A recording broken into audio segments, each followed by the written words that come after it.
Hey, what's up, guys? More Hit and Roll and Morgue coming out March, April issue. I saw this too. They've been pushing this on the website. I remember this film came out. Basically, this dude goes to an all-male village in rural Belgium, and they dress him up like a woman and rape him. So I had no interest in seeing it, but it was interesting here, getting to the crux of things. Oh, boy, what are you doing? This exploitation. Oh, there he is, Jesus Franco. Now it's funny, going here in her editorial, she goes over the fact that she interviewed this guy, this Belgian guy, about the film, and she pushed him on certain things where the guy, to his credit, when I looked at the interview, he actually didn't say that, that wasn't what the film was about. I mean, who the hell knows what he was thinking, but like he goes here, right, every time he declined to explain or comment on a theme or scene, I pushed him to do it anyway. Ooh, so edgy. To use his own words to his own critics, too bad. It's not for him to dictate how audiences interpret his film. Nor is it my task to ask him the sort of questions he's comfortable answering. Whoa. Yeah. Now it's great, because I agree with her. It's not for a film to blind to dictate how audiences interpret his film. We know that goes both ways. In fact, a lot of what I do is that. But it's interesting, yeah. She goes after this poor guy. Going here like this guy here, yeah, like a lot of people, I'm disappointed, just like professional sports, I no longer support these entities either. Yeah, there's a lot. There was one letter from someone they print out amazing, so dude, just go in the bookstore and just look at it and then put it back. Yeah. So they interviewed this, and you wonder why they would want to really focus on this film, because of what happens in it. Yeah, but the guy, to his credit, he's kind of like, "Oh, go here, right? Your filmmaking is apolitical." Oh, yeah, I don't want to be rude with you, right? Fulci was like that too. He was like, messages in films, whatever your politics are, yeah. She uses the, I hear what you're saying, yeah, that's, what happens after that. Yeah, but then he goes here, what would you say to someone who took a political message from this film that you didn't agree with? I'd say too bad. Yeah.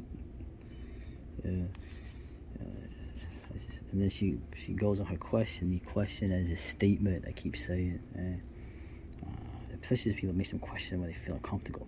My own reading is that the film is ahead of its time. How it handles toxic, village of heteros, the worst, darling. Without a woman will project their most primal needs onto this poor bastard.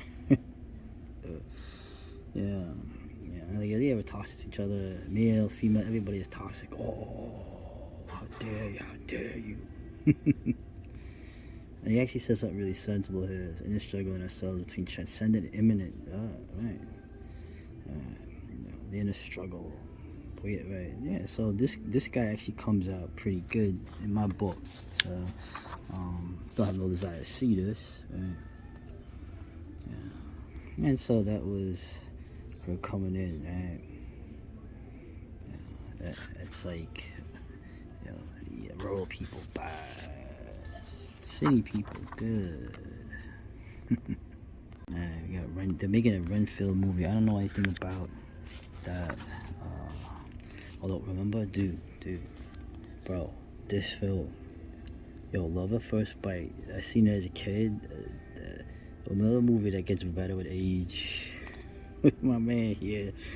Oh man, dude, watch that movie, bro. They can't make it today, man. Yeah, Tab Cola. Remember Tab Cola? Yeah. So, Artie Johnson was great. Watch that film. I'm sure it's on there for free somewhere. But very interesting in a lot of ways. I'm talking about, of course, the Tom Waits. I never got this dude. So I never thought he was nothing. So although this Bram Stoker's Dracula, Coppola's, I thought it was great. Still think that was a great film. So even with Keanu, when he couldn't act. So yeah, and the guy in the John Badham Dracula, which I thought was great. Laurence Olivier, Donald Pleasance, that poor bastard who plays Renfield in that, man. Oof. But this is up my alley. So, yeah, right. Well, that makes sense. So, and look at this book. 0 books, man. They're great. Get some books on them. The Mark Fisher book and the Philosophy of Horror. So, although I come at those obviously from the opposite, because they're kind of a lefty thing here. But what's interesting is here, you find these films. Of course, this is the famous one with the witch, right, based on the Gogol story. But I like here how they make the fact that the Soviet Union was very conservative, very far more conservative than the bourgeois decadent America. They were actually not wrong.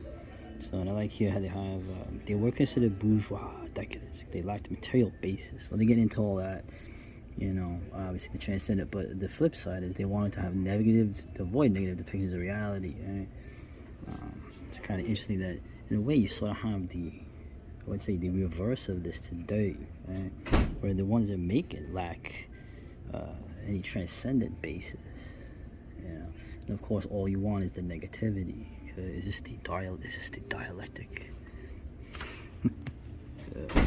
Anyway, this is, I got a pile of books to read, so I don't think I'll ever get to this, but who knows? And I never heard of these other films.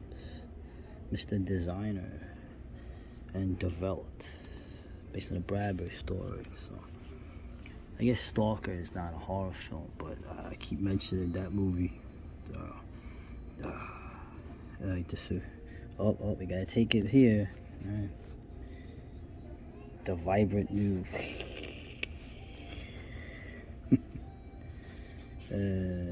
Scapegoat. Oh, there we go. So in the end, it always, they always gotta go back to the. You want to talk about bourgeois decadence? The F word is certainly a part of that. Alright, so now this is a quick article. Even she has to point out that what is the point of having kind of like a trigger warning resource for horror films, and what's the whole damn point of it? So, Cujo. Yeah, like for example, violence to animals and pets. Even if it's not real, it could be triggering to people. It goes, doesthedogdie.com. Alright, well.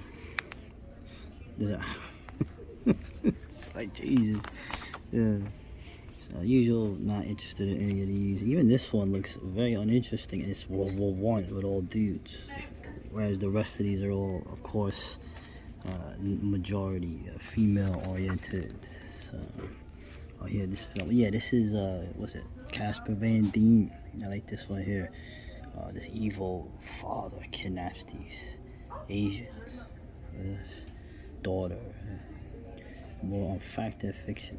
The staggering number of Asian women who disappear every year. So obviously the guy who's doing it looks like him. And it's totally not. They're smugglers and pimps and organized crime that brings them here that does that. It's this man here. Oh, picture. So, but this looks cool. This I would like to see. Big G Roland fan. His reputation is getting more and more as the years go by, which I think is really fair. Really, really great. Yeah, Andre Breton. It's realist. Yeah. And this is funny too. Speaking of more, there's more triggering things in here because apparently, let's see, something about eating rabbits. That's tough to watch. I love eating meat, but I hate eating meat. That too obviously shows where it came from. because I'm a hypocrite. Oh, don't put yourself down. Now, the other thing they love is that the actor is a strict vegan. In fact, out of all the leads, only this one is a carnivore. I mean, stuff like this it's actually entertaining. I'm past the ridiculousness part of this. And ooh, queer horror. Hey, swallowed. Wow, that is really subtle. That's really subtle. Very, very nuanced. Just to wrap this up before I get thrown out of here. So, another Italian horror film, but this one had a lot of money, right? Paul Naschy and Jesus Franco were on the periphery back then. Well, they were making the best ones. But here is a European production. Okay, and look at this. Oh, the evil Franco regime, right? A critique of the Franco-era dictatorship in Spain, authoritarian. Meanwhile, the censors didn't really like it, but as long as you set the stories in a world that wasn't Spain, you can get away with a lot. Okay. Well, you can get away with a lot. How authoritarian is it? And meanwhile, all those Paul Naschy films, I mean, you could tell they were Spain, right? But I guess they wasn't explicitly Spanish. Just like in Hammer films, it wasn't explicitly England. It was usually the German kingdom or something. Yeah. But yeah, once again, not a problem. Yeah. Anyways, I don't have a lot of interest. A lot of the other Spanish directors, when you see stuff, it's always like, oh, Franco. It's like, oh, stop it. Oh, this jerk. He's gonna hate. Right. Right. It can be interpreted, the adaptation, as a call to protect ourselves from those angry individuals who preach intolerance. I mean, it's hilarious here where you're saying the adaptation, which is a great film. Right. It's interesting. There's a sense that the Watleys and the evil they represent are unwelcome and done with. Why? Why would, like this. In other confrontations, Wilbur is quick to frame his ostracization from the community as a simple difference of opinion, despite his sinister intention. Yeah. So you're saying that the people were right to be intolerant of demon summoning families. Oh, look at this. Oh boy, Arkham, look it up, man. I like this too. And of course, he brings it to today, right? Seem equally unable to rid ourselves of bad faith influencers these days. Oh, man, you're such an NPC, man. What is this fucking dude? Embarrassing you. Shameless provocateurs of any consequences. Oh, Twitter, those vile banned accounts having their privileges restored. Yeah. In this way, the dumbest horror anticipates how more modern interpretations have sort of reckoning with the legendary horror author's indisputably problematic legacy. A reckoning, more like a reckoning, man. Because horror comics all suck, covered art, Lovecraft and Holland. This seems interesting, but more importantly, more Legati returns with poems. Oh, dude, I'm gonna get this. Yeah, man, Legati. I like it here too. They have Toronto, DFC Songs. Check this out. The bookstore, horror bookstore. Maybe you could check it out, man. I like it too. They go, was it always a part of the plan to have a cafe on site? Yeah, coffee is pretty much a lifelong prescription for us now. It's also the only way you make any damn money in these places, to be frank. Yeah. Anyway, rounding it out. Yeah, I think that's pretty much it for this issue. Yo, most underrated Romero movie ever, dude. Night Riders. Great. Let's see. And there's 2 black metal bands that have 80 synths, so they're ripping me off. Yeah. And yeah, actually I'm kidding, obviously. So, and I'm not familiar with him. I feel ashamed, but he did the Twin Peaks music, so rest in peace, man. And I think we're done. Yeah, I think we're done. See ya with the hit and run in June. Oh, should I hit and run this? I don't think I'll be able to. We shall see.